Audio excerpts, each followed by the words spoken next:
Welcome to the Creative Spaces Podcast with Guy Zwick and Scott Samil of Highway 85 Creative. In each episode, we will discuss creative ways to define your space and build your brand.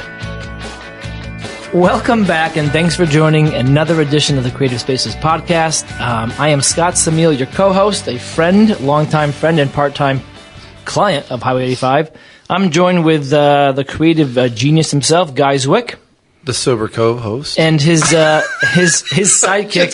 Joe Anderson. Ruined your whole thing. We're all good.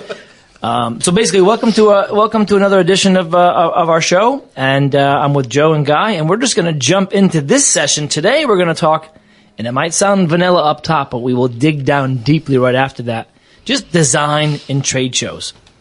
Design elements. Graphics specifically.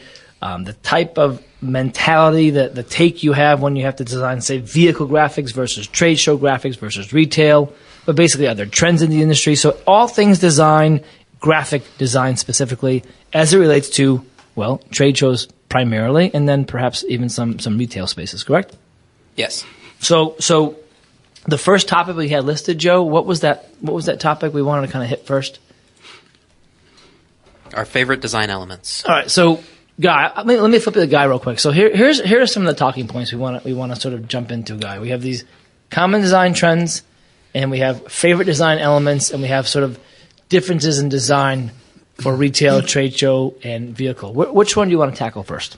I don't know. I thought we were going to start with favorite design elements. Go for it. Favorite design elements. Which I hate that. Do you? The title? The title. I hate the title. But it did inspire me to have an answer. And one is that they're, favorite is subjective, right? And so is all of the marketing, graphic design. Yeah, but the title is if you had to write, if you're on a talk show right now, what are your favorite design elements right now? Do you have one?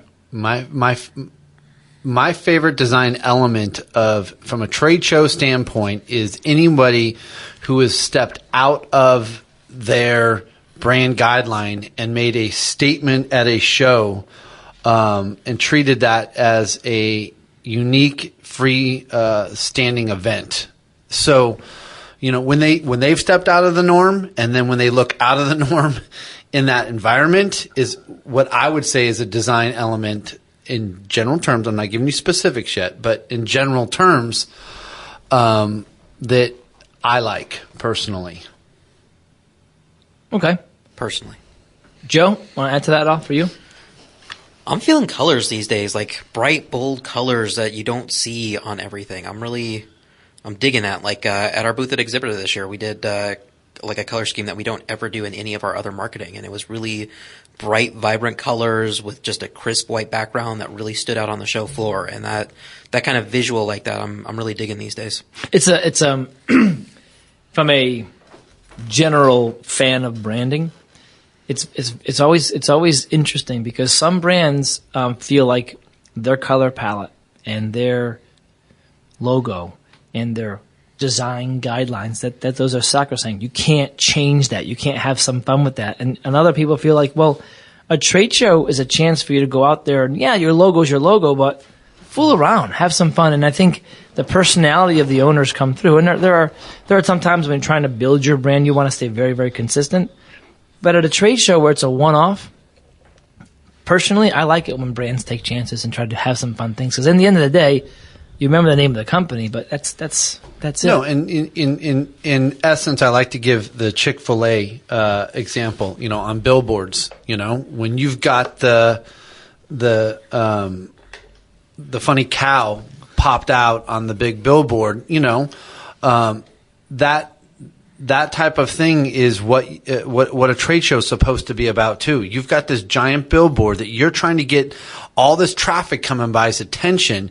You're just going for that same piece that you have in the magazine ad publication or and all your literature stuff. No, this is that time to hey, be a little bold. Do something that's going to get attention that's not necessarily 100% off brand, or maybe it is. Maybe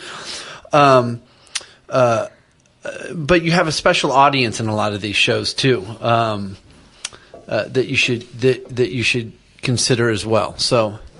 Now, without going way off tangent here, but yeah, that has a lot to do with the planning stages, right? You're going to go to the show. What are you trying to achieve? What's your product? What's the audience?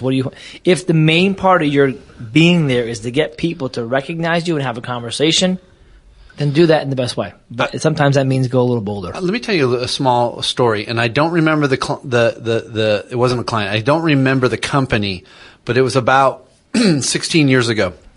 And it took me a little bit and a little research to figure out what was going on. But I had been at the show for a couple of days. And they had a big, giant screen where they were playing old sci-fi movies, black and white, all day, every day. And then on the ends, they had these sci-fi movies. All I remember is the company had nothing to do with, like, sci-fi. So I didn't understand, why do we have old black and whites playing all the time? And they built a little tiny theater for a few people to sit around and watch this. And, for lack of remembering exactly what they were, let's just say they were like I'm looking at my bullhorn over here. It's some company, just like, it doesn't make any sense, right? So what I didn't know, and I would eventually go to try to discover, is, they were targeting a very particular demographic. It was like 45 to 55 were what that audience was. They were choosing, and they were making a leap to what was part of their marketing.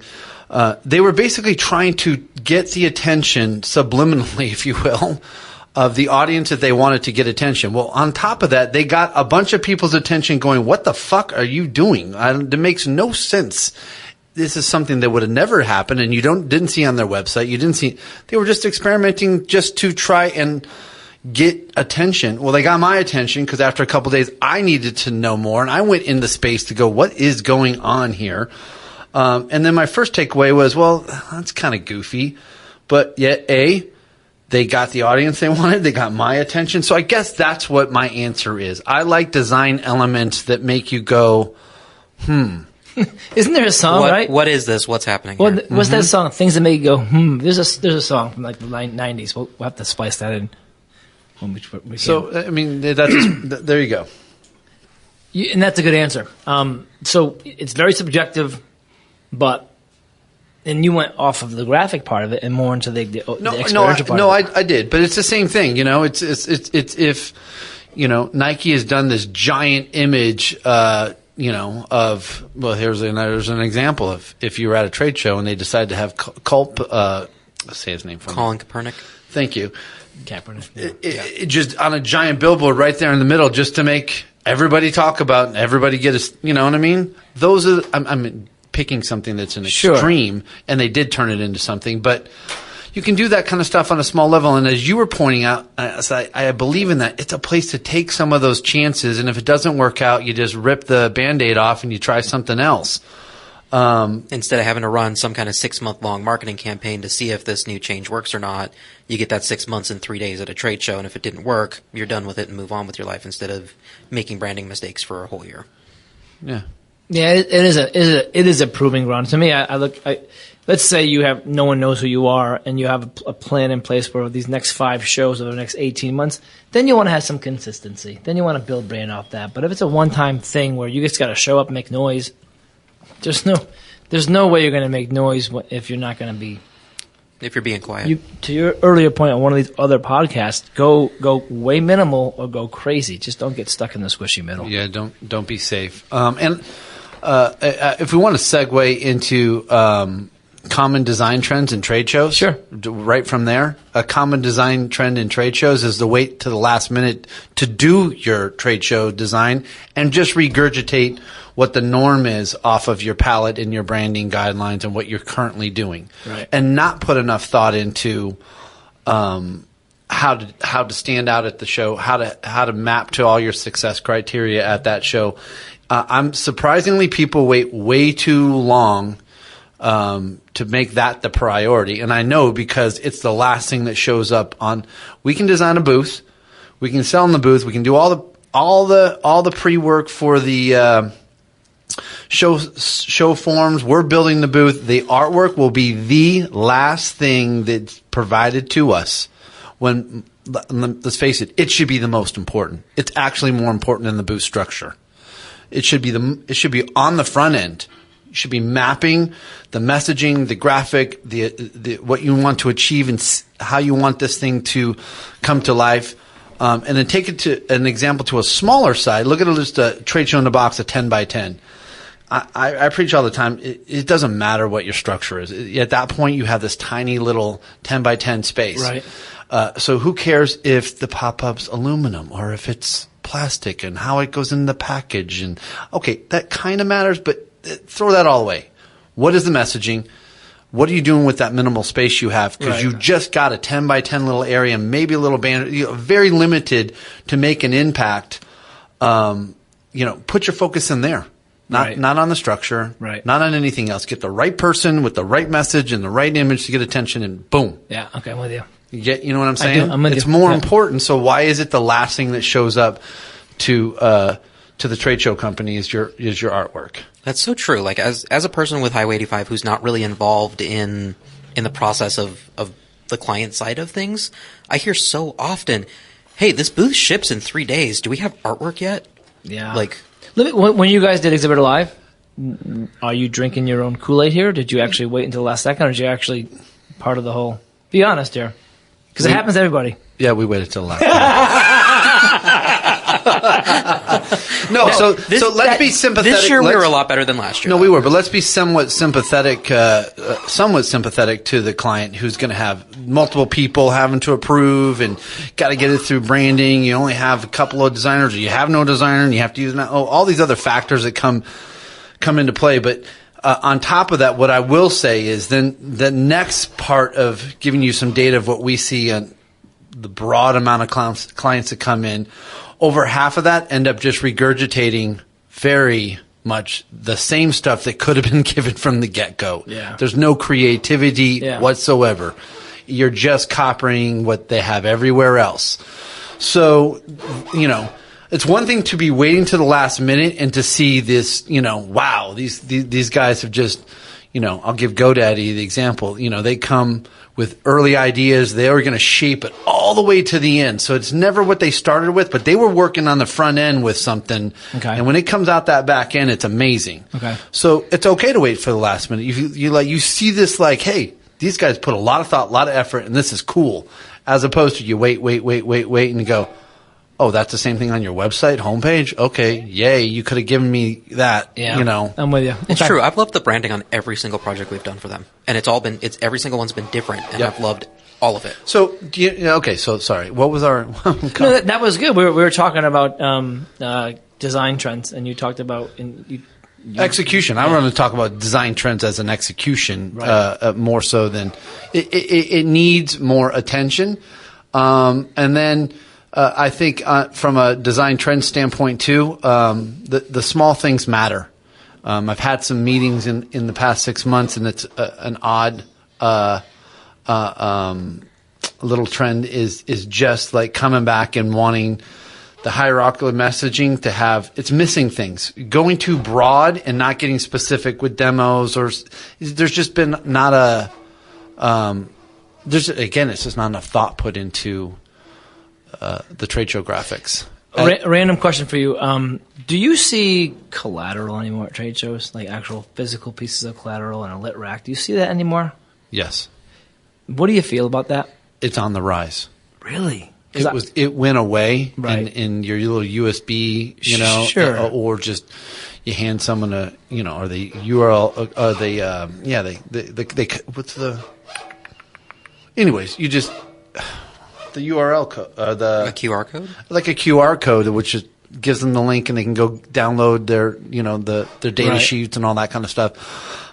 No, it's on the rise. It's actually coming back. Really? Because this came back internally. One of my clients asked for, hey, we need some collateral of these shows, and there was a discussion about it's dead. Is it dead?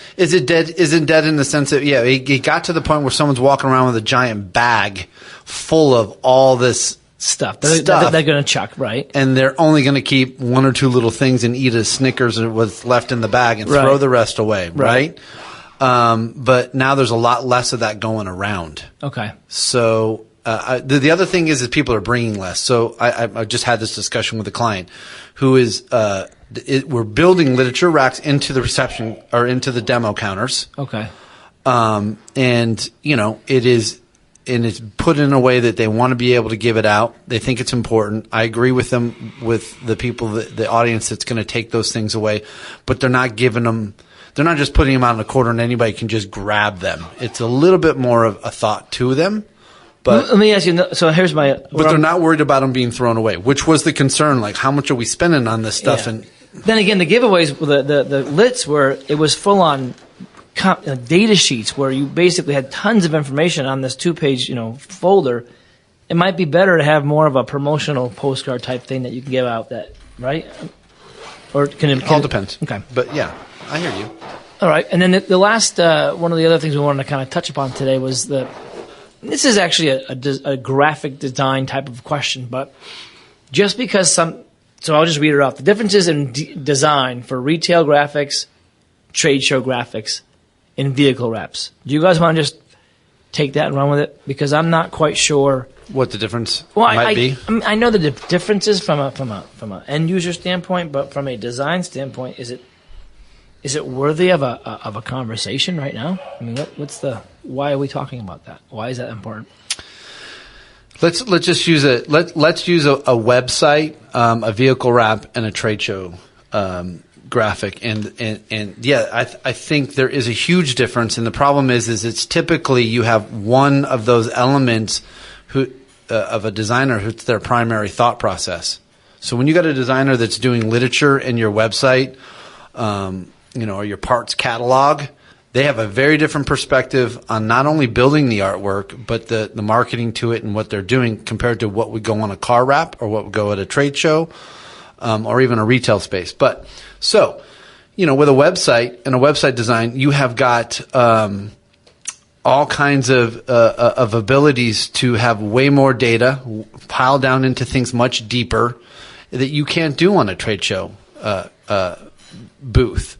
So there is a difference. If you're going to take the same design if you're trying to get your company across, from a literature standpoint, let's just say you're sending out a mailer, okay, a 2-page mailer. Sure.